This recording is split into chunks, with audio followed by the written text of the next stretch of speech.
আমাদের এই যুগ এতটাই খারাপ হয়ে গিয়েছে যার ফলে মানুষের চিন্তা ভাবনায় ভেজাল এসে গিয়েছে। আর এমন সময়ে যদি খাবারের জিনিসপত্রতে ভেজাল দেখতে পান তাহলে হয়তো সেটা খুব বড় ব্যাপার হবে না। তবে যদি কথা বলা হয় আমাদের প্রতিবেশী দেশ অর্থাৎ চীনের ব্যাপারে, তাহলে তো কোনো কথাই হবে না। চায়না এমন একটি দেশ যে ভেজাল জিনিসপত্র তৈরি করতে সব রকমের রেকর্ড ভেঙে দিয়েছে। নেশাজাত দ্রব্য থেকে শুরু করে বিভিন্ন রকমের খাবারের জিনিসপত্রে ভেজাল দেখতে পাওয়া যায়। তবে আমাদের আজকের ভিডিওতে চায়নাতে তৈরি হওয়া এমন কতগুলি নকল খাবারের বিষয়ে জানতে চলেছেন যেগুলি দেখার পর প্রথমত আপনি চীনে যাবেন না, দ্বিতীয়ত চীনে যাওয়ার পর সেখানে গিয়ে কোনো কিছু খাবার খেতে আপনার ভয় লাগবে। তবে আমার কথা শুনে যদি বিশ্বাস না হয়ে থাকে তাহলে আজকের ভিডিওটি শেষ পর্যন্ত দেখুন। চলুন বিস্তারিত শুরু করা যাক। এই ভিডিও ক্লিপটিতে দেখতে পাবেন কিভাবে চীনের কিছু কোম্পানি তাদের গ্রাহকের সঙ্গে প্রতারণা করছে। এখানে মধুর নাম করে চিনি গোলা রঙিন জল খাওয়ানো হচ্ছে। তবে এই রকমের ঘটনা চীনের পাশাপাশি বর্তমানে গোটা পৃথিবীতে ছড়িয়ে পড়েছে। মধুর পরিবর্তে চিনি জল এবং রঙের মিশ্রণ বিক্রি করা হয়।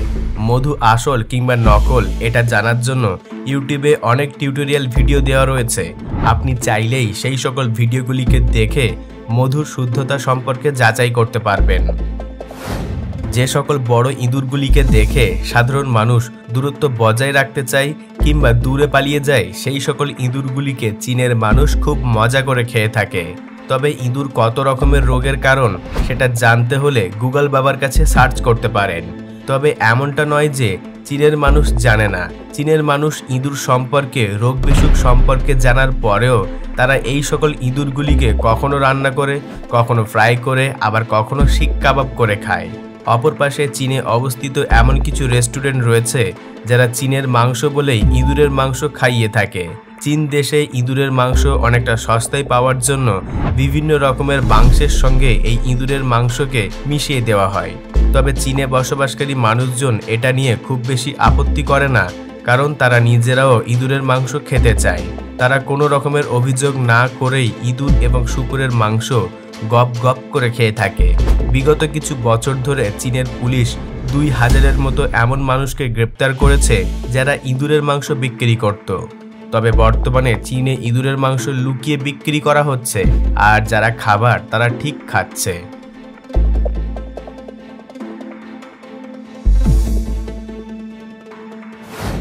কম বেশি আপনারা প্রত্যেকেই কোল্ড ড্রিঙ্কস খেয়েছেন, কিন্তু চীনে তৈরি কোল্ড ড্রিঙ্কস খাওয়ার আগে অন্তত 10 বার ভাবনা চিন্তা করে দেখবেন। এখন একবার এই ভিডিও ক্লিপটি দেখুন। এখানে এক ব্যক্তি তার গ্লাসে রাখা মাজা এবং ফুটির মতো দেখতে এক কোল্ড ড্রিঙ্কসের মধ্যে টিস্যু পেপার দিয়ে দেয়, আর অনেকটা সময় টিস্যু পেপার ঘোরানোর পর দেখা যায় জল এবং কালার একে অপরের থেকে আলাদা হয়ে গিয়েছে। বলা হয়ে থাকে চীনে নকল কোল্ড ড্রিঙ্কস তৈরি করাটা একটা সাধারণ ব্যাপার হয়ে গিয়েছে। এই সকল নকল কোল্ড ড্রিঙ্কসগুলিকে খাওয়ার সময় আপনি বিন্দু মাত্র টের পাবেন না, কিন্তু তাদেরকে যখন এইভাবে টেস্ট করবেন তখন তার আসল সত্যিটা আপনার সামনে বেরিয়ে আসবে।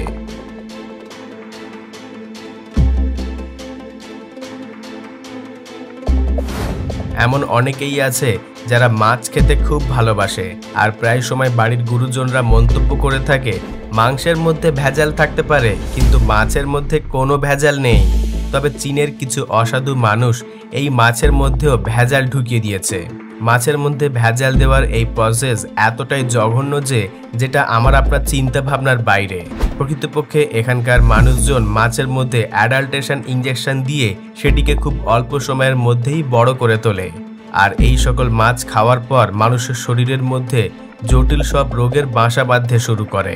অপর পাশে মৃত মাছের মধ্যে ইঞ্জেকশনের সাহায্যে জল ঢুকিয়ে তার ওজনকে বাড়ানো হয়।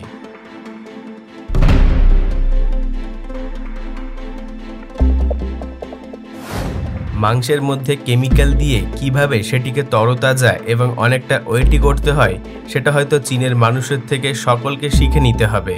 ঠিক যেমন ভিডিওতে আপনারা দেখতে পাচ্ছেন কিভাবে মাংসের মধ্যে ইঞ্জেকশন দিয়ে সেটিকে ফোলানো হচ্ছে। তরতাজার নাম করে বিক্রি করা এই সকল মাংসগুলি খাওয়ার পর মানুষের শরীর খারাপ হওয়াটা কিন্তু স্বাভাবিক, আর বর্তমানে ইঞ্জেকশন দেওয়া এই সকল মাংসগুলি খেয়ে মানুষের নানান রকমের রোগ বিসুখ হচ্ছে।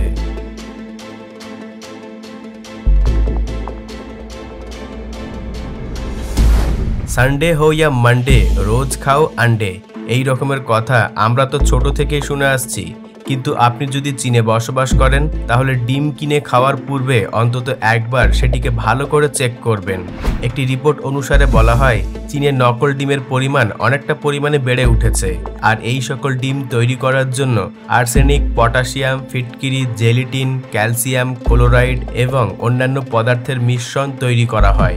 এ ব্যাপারে একটি ডক্টরের রিসার্চ টিম মতামত দিয়েছে এই সকল ডিমগুলি খাওয়ার পর মানুষের মস্তিষ্কে অনেক চাপ পড়ে আর পাগল হয়ে যাওয়ার সমস্যা বেড়ে যায়। তবে এত কিছুর পরেও চীনের কিছু সংখ্যক মানুষ নিজেদের বাড়ির মধ্যে লুকিয়ে চুরিয়ে এই সকল নকল ডিমগুলিকে তৈরি করে থাকে। তবে সাধারণ মানুষ ডিমের এই সত্যতাকে যাচাই না করেই দীর্ঘদিন ধরে নকল ডিম খেয়ে আসছে।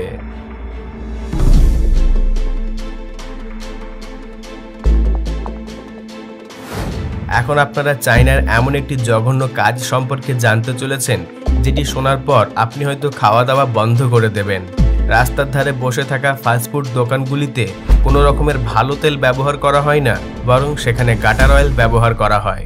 আমার মুখ থেকে প্রথমবার এই কথাটি শুনে হয়তো আপনাদের মধ্যে অনেকেরই বিশ্বাস হবে না, আর যাদের বিশ্বাস হবে না তাদের জন্য এই ভিডিও ক্লিপটি।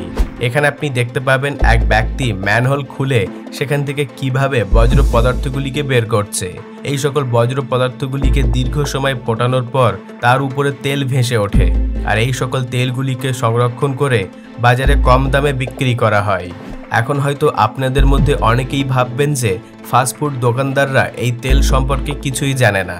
তবে আপনাদের জানার উদ্দেশ্যে বলে রাখি, তারা নিজেরাই এই সকল তেলগুলিকে অর্ডার করে থাকে যাতে করে কম দামে কিনে একটু বেশি টাকা রোজগার করতে পারা যায়।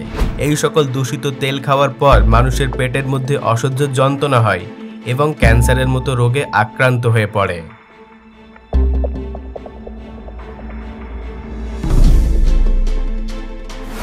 এটা হয়তো আপনারা প্রত্যেকেই শুনেছেন যে আখরোট খেলে মস্তিষ্ক ভালো থাকে বা স্মৃতিশক্তি বাড়ে, কিন্তু চীনের মানুষের কাছে এই রকমের তথ্য মজা করা ছাড়া আর কিছুই না। বিগত কতগুলি বছর ধরে এমন অনেক রিপোর্ট উঠে এসেছে যেখানে আখরোটের নাম করে সিমেন্ট বিক্রি করা হচ্ছে।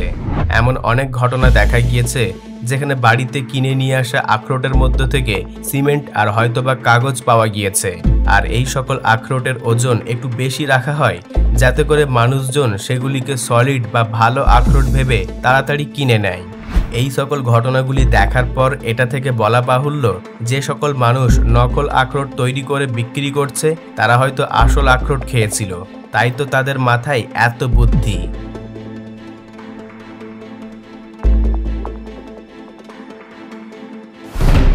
নকল মদ এমন একটি জিনিস যা সমগ্র পৃথিবী জুড়ে বিক্রি করা হয়ে থাকে, কোথাও কম কোথাও বেশি। তবে নকল মদ তৈরি করার দিক থেকে চীন সকলের থেকে এগিয়ে রয়েছে।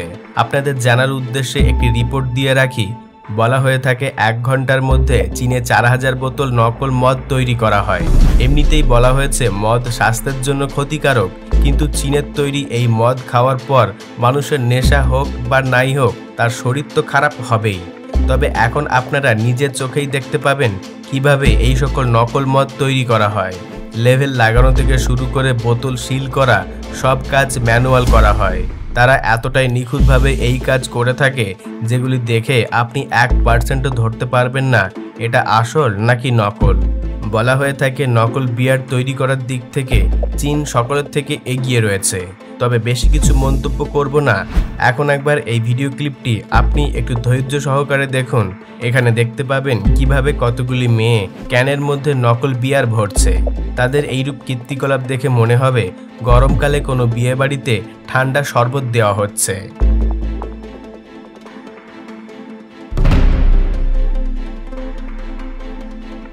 বন্ধুরা, আজকের ভিডিওটি সম্পূর্ণ দেখার জন্য ধন্যবাদ। ভিডিওটি তথ্যপূর্ণ মনে হলে অবশ্যই লাইক করবেন। নিচে কমেন্টে আপনাদের অতি মূল্যবান মতামতটি আমাকে জানাতে ভুলবেন না। ভিডিওটি আপনার সকল আত্মীয় পরিজনকে শেয়ার করে দেবেন। তবে আপনাদের মধ্যে যদি কেউ নতুন দর্শক হয়ে থাকেন তাহলে অদ্ভুত নলেজ চ্যানেলটিকে সাবস্ক্রাইব করে পাশে রাখা বেল আইকনটিতে ক্লিক করে দেবেন।